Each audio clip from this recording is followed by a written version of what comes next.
Hello, welcome back. Today, let's talk about supplements on insurance claims. I think that's a very important thing to talk about. So, first off, what is a supplement? Well, I don't have the book definition in front of me, but it's a request for additional funds for additional work that was incurred. Since, as you know, in construction, even with all the planning and all the timing in the world, things never go according to plan. They are rarely on time. The roses are always late, always. Especially here in Miami, everyone's an hour late. That's what they say, at least.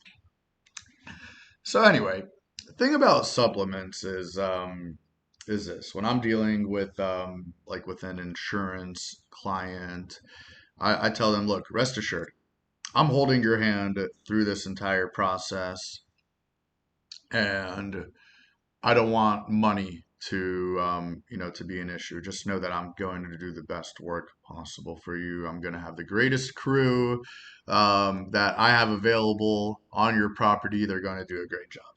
So even if an insurance carrier says, "Oh, we're only paying $1 for this roof," as long as the scope of work says full replacement on there, that the roof is like 32 squares and they've agreed to replace 32 squares, then I'm confident. I know that in the end of the day, all the appropriate proceeds will be paid out, and that doesn't matter who the carrier is. Absolutely doesn't. I don't care if you've seen them on TV or not, if it's a pop-up carrier or if they're national.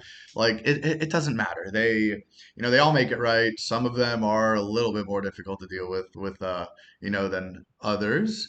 Um, some carriers require an exactimate estimate, and some don't. Some will actually just take your the invoices from your contractors and whatnot, and just like honor those.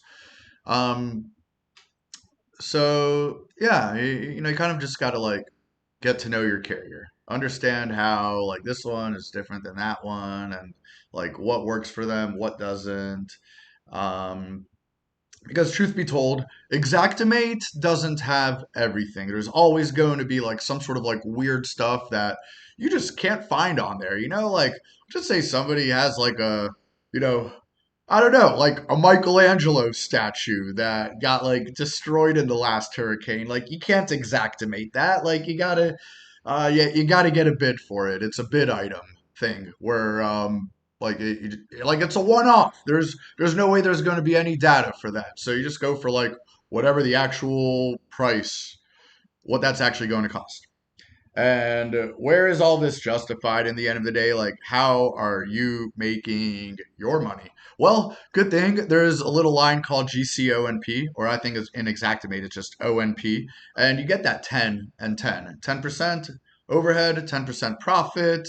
Um, and basically, the long story short on that is if you have a claim with a few trades involved in it, and you are the GC or you are acting as the GC and are orchestrating all of the different trades to, work together or work separately, but in the right time, then that's something that you're entitled to.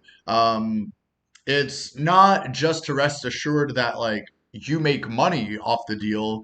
There's also this idea that because multiple trades are being orchestrated, that there's a premium that comes with it, right? Like you're talking with the painter, and you're talking with like the trusted painter, and he says, "Yeah, I could be there in 2 weeks. I could do the job in 2 weeks." Well, how about I pay you a little extra so you do it in a week? Just move me up on the calendar.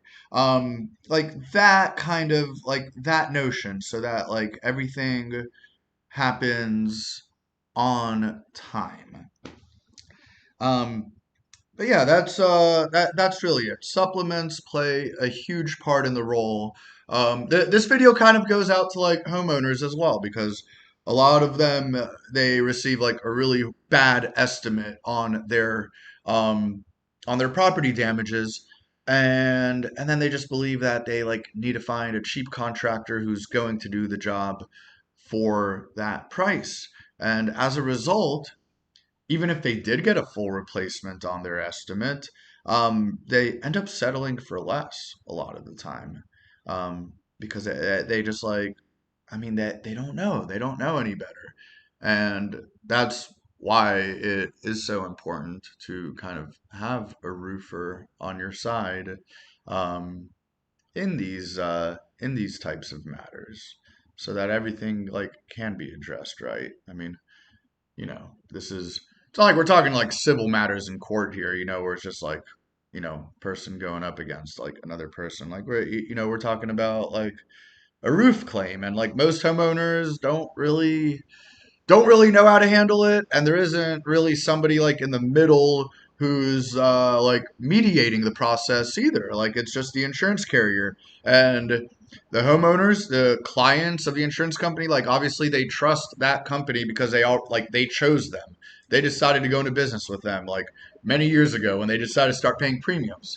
So like most of the time people just do as they're told. So that's why it's really important to like know what's up with the supplements, know when to step it up, and even if there's like a shoddy estimate that comes back, like it's all good. You're gonna get all of your line items on there in the end of the day, whether you're doing your own supplements or you're getting a third eye to like help you out with it, like to just like peer review your work so that like you're supplementing things correctly, like whatever it is. I mean, take ownership in the end of the day. It's like it's your supplement. But even if you're a homeowner and you're looking at this video and you're handling this claim like entirely like on your, by your own, if you're juggling like multiple trades, you are entitled to that general contractor's ONP. You are entitled to that 10 and 10. So what that means is if you get a claim that, let's just say it was $10,000, you get $1,000 extra for overhead, $1,000 extra for profit. And that's really it. Make sure you're not pocketing any of that money in the end of the day. Make sure that it's all going back into repairing your property as prescribed by the insurance company. Just make sure you're doing the right thing with it. Don't take your family to Disney. Don't put any upgrades in your Corvette. All right. Just, treat it right. Treat it right. Keep the loop going. And everything will play out accordingly. Accordingly. Okay. So that's my 2 cents for you today. All right. Thank you for having a look. Till next time.